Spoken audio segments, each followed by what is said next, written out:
నేను morning 4 AM షేకి వెళ్ళాను. చాలా ఎనర్జీకి వెళ్ళాను. మెగా ఫ్యాన్ గా నా సత్తా చూపిస్తా నీ అబ్బా దెప్తడి పోచాం కూడా అన్నట్టు సినిమాలోకి వెళ్ళాను. ఎన్నోకి ఎంట్రీ కాగానన్నా మన రామ్ చరణ్ ఎంట్రీ అన్న హెలికాప్టర్ ఫైట్ సీన్ ఉంటది. చాలా చాలా పుష్పసం ఎట్లయితే ఎంట్రీ సీన్ ఉంటుందో అలాంటి దాడిపోయిన పుష్పం లేపేసింది అన్న ఫీలింగ్ అనిపిస్తుంది అన్న. నాకు చాలా అది ఒక 5-6 minutes ఉంటే చాలా బాగుంది. అంటే రామ్ చరణ్ చాలా అగ్రెసివ్ ఉంటాడు అన్న. మనం నాపే సూర్యాలు అల్లాజ్ ఎట్లయితే అగ్రెసివ్ ఉంటుందో అట్లాంటి అగ్రెసివ్ వ్యక్తికి కీర్ అద్వాని హీరోయిన్ పరిచయం. తను నిజంగా కీర్ అద్వాని వాళ్ళ డాడీ పోతాడు హీరో. అక్కడ లవ్ స్టోరీ ఏర్పడుతుంది. చాలా బాగుంటుంది. అంటే అతను కలెక్టర్ వాళ్ళని కోరుకుంటాడు అన్న.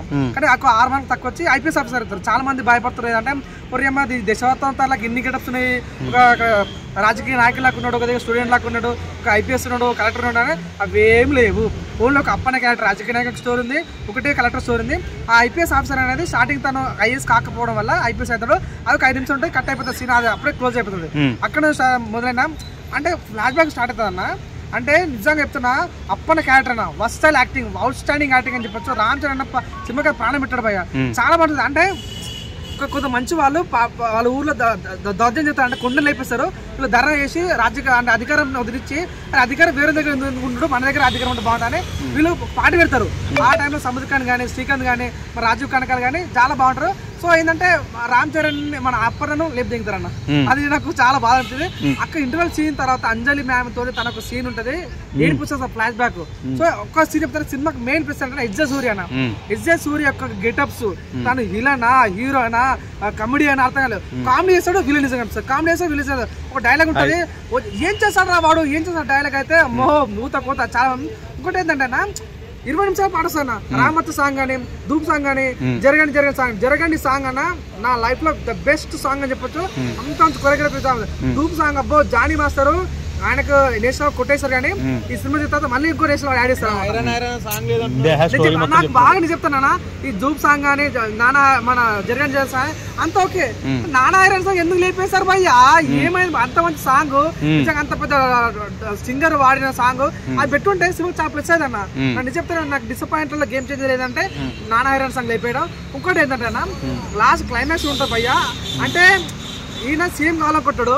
కానీ 2,000 మంది కలెక్టర్ వచ్చి ధర్నా చేస్తుంటే చాలా మంది ఇక్కడ మనకు పవన్ కళ్యాణ్ యొక్క మేనేజర్ కనిపిస్తుంది. పవన్ కళ్యాణ్ యొక్క డైలాగ్ చూస్తున్నాం కదా, సీజ్ సిప్ అని అంటారు. కానీ అక్కడ అట్లా కాదు కానీ సీజ్ ద గవర్నమెంట్ అన్న డైలాగ్స్ ఉంటుంది. చాలా మంది ఇంకో డైలాగ్ వాడతారన్నా, ఓటుతో రాజకీయాలు చేస్తారా, ఓటు అమ్ముకొని రాజకీయాలు చేస్తారంటే అప్పుడు రేవంత్ రెడ్డి డైలాగ్ అవుతుంది అనమాట. అక్కడ అందరు సీఎం టార్గెట్ చేసినట్టు అనిపించింది. చెప్తానన్నా రామోజ సాంగ్ లో అన్న పవన్ కళ్యాణ్ గెట్ అయిపోయి డాన్స్ చేస్తుంటే పవన్ కళ్యాణ్ మేనేజర్ కనిపించింది. ఇంకోటి ఏంటంటే మన వాళ్ళ పోస్టర్ వేస్తారన్న, అప్పుడు చూస్తుంటే ఈయన చిరంజీవి కొడుకు అనే ఫీలింగ్ కాలేదు. చిరంజీవి ఫ్యాన్ మన ఆడియన్ లాగా చిరంజీవి ఫ్యాన్ లాగా కనిపించాడు. అది రామోజ సాంగ్ కానీ, ధూప్ సాంగ్ కానీ, జగన్ సాంగ్ చాలా బాగుంది. ఓన్లీ నానా హైరాన్ సాంగ్ చాలా బాగా అయిందన్న. కానీ నాకు బాగా అంటే చాలా మంది రోబోట్ సినిమా ఫ్లాప్ అయిన తర్వాత, మన బాధ సినిమా ఫ్లాప్ అయితే చాలా మంది ఏమంటే శంకరి గారిని దుకాణం బంద్ చేస్తాలి, నువ్వు సినిమా రిటైర్మెంట్ తీసుకోవాలి, నువ్వు ప్రపంచం నేర్పించాలని చాలా మంది కామెంట్ చేస్తారు. సినిమా బంద్ చేయాలని చాలా కామెంట్ పెట్టారు. కానీ నేను అదే చెప్తున్నా, సినిమా అయితే స్టోరీ ఏం లేదు. నేను ఒక్కటి ఇచ్చాను, లోపల ఏం లేదు, డొల్లా రొటీన్ స్టోరీ, కొత్తగా ఏం అనిపించలేదు. ఒకసారి నువ్వు బెంగటగా సినిమా చూసిన తర్వాత, ఒకసారి నువ్వు భరతని సినిమా చూసిన తర్వాత, ఈ సినిమా చూసిన ఏం స్టోరీ ఉంది, ఏముంది నా సామి, కొత్త స్టోరీ ఏముంది, అంత పెద్ద pan India director global star పెట్టుకొని నువ్వు ఏందన్నా ఏముంటా రొటీన్ గా ఇది సీఎం కావాలనుకుంటాడు, వెంటపోటు ఓడుతాడు, మన వాడు చనిపోతాడు, కొడుకు వచ్చి కక్ష కలుతాడు, మళ్ళీ వాడిని చంపుతాడు. ఇదే స్టోరీ. శ్రీకాంత్ చనిపోతాడు, మన అప్పుడు చనిపోతాడు, లాస్ట్ ఎద్దు స్టోరీ సీఎం కావాలంటాడు, ఈయన నాకు చిన్న రాజకీయాలు వద్దని మళ్ళీ కలెక్టర్ ఉంటాడు. ఇదే స్టోరీ. శ్రీకాంత్ గారు చంపేయడానికి సపోర్ట్ చేస్తారంటారు నిజమేనా? అంటే ఏంటంటే శ్రీకాంత్ అప్పని చంపేస్తారన్నమాట. మా తప్పుని ఎరిగి మన శ్రీకాంత్ చంపేస్తారన్నమాట. సో మన తప్పుని ఎరిగి రామ్ చరణ్ సీఎం ఇస్తాం అనుకుంటాడు. ఆ ఎద్దు సూర్యకి నచ్చదు, ఎద్దు సూర్య కంప్లీట్ పెడతాడు. ఒక సీన్ ఉంటుంది భయ, అంజలికి తోస్తుంటే ఎద్దు చెప్పవాలి కొడతాడు. ఆ సీన్ ఉంటుంది భయ, ఊత కొత్త. ఆ సీన్ కానీ, మన ఇంటర్వల్ సీన్ కానీ, క్లైమాక్స్ సీన్ కానీ, క్లైమాక్స్ ఏడ్పించబోయా. అంజలి మ్యామ్ తోటి ఒక ఎమోషనల్ సీన్ ఉంటది. నిజంగా చాలా బాగుంటుంది. సినిమాకు మెయిన్ ప్లస్ అంటే ఎజ్జ సూర్య పర్ఫార్మెన్స్, రామ్ చరణ్ యొక్క పర్ఫార్మెన్స్, తమ యొక్క బీజం, ఈ 3 సినిమాకి చాలా ప్లస్ అయ్యాయి. కానీ స్టోరీ మాత్రం లేదు. కొత్త స్టోరీ కాదు, అవుట్డేటెడ్ స్టోరీ, చాలా అవుట్డేటెడ్. అవుట్ స్టాండింగ్ పర్ఫార్మెన్స్ అయితే రామ్ చరణ్ ఇచ్చాడు, కానీ కొత్తగా స్టోరీ అయితే ఏం కనిపించలేదు. అయితే చాలా మిస్ అయినా.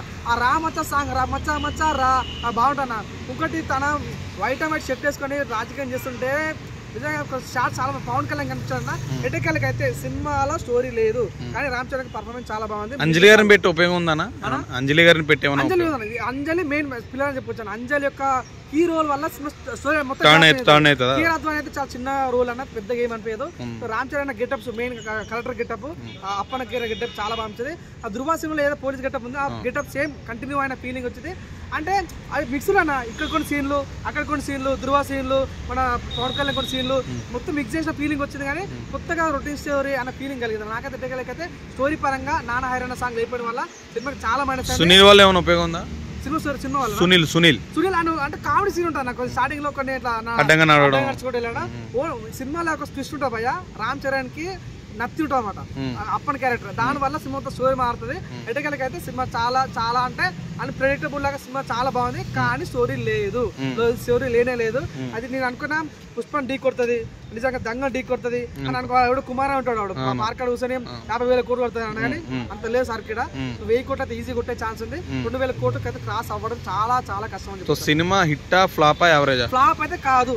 స్టోరీ లేకపోయినప్పుడు తనకు ఇమేజ్, తన కరిష్మా, తనకు పర్ఫార్మెన్స్ కి అయితే ఆస్కరిస్తే తప్పు లేదన్న ఫీలింగ్ వస్తుంది. కానీ స్టోరీ లేకపోవడం వల్ల కోట్లు కొట్ట కలెక్షన్ పరంగా తగ్గొచ్చు అన్న ఫీలింగ్ అండి. ఓవరాల్ సినిమా యావరేజ్ అంటావు? యావరేజ్ అని కాదు, కానీ హిట్ అవుతుంది. కానీ మరీ బ్లాక్ బస్టర్ రపరప బాక్స్ ఆఫీస్ దున్నేస్తుంది అన్నట్టు డైలాగులు పనికిరావు. 5,000 కోట్లు కొడుతా, 500,000 కోట్లు కొడతా అన్న డైలాగ్ కూడా పనికిరావు.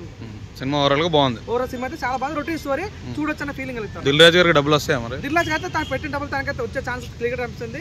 కానీ తను అనుకున్న రేంజ్ అయితే రాలే. పాపం 70,000 కోట్లు పెట్టిండు అసలు సాంగ్స్ కి అయితే వర్తన 70 కోట్లు. కానీ సినిమా స్టోరీకి ఆలోచించాలి కదా. దిల్ రాజు ఒక్క నిమిషం ఆలోచించాలా. నేను బయటకి గెలుచుకుంటూ బయటకు వచ్చినా అది మెగా ఫ్యాన్ గా. ఏముంది స్వామి, శంకర్ నీకు ఇట్లా అవకాశం వాడుకోలేకపోయావు, నేను చాలా డిసప్పాయింట్ అయినా. ఏకైక తప్పు అంటే శంకర్ అంతే. శంకర్ తెలుగు ఇండస్ట్రీకి పనికిరాడు అంటే అవుట్ కొత్త స్టోరీతో వస్తే బాగుంటుంది. కొత్త స్టోరీ లేదు కదా అని ఫీలింగ్ వచ్చింది. తీసుకోనా నీకు 100 సార్లు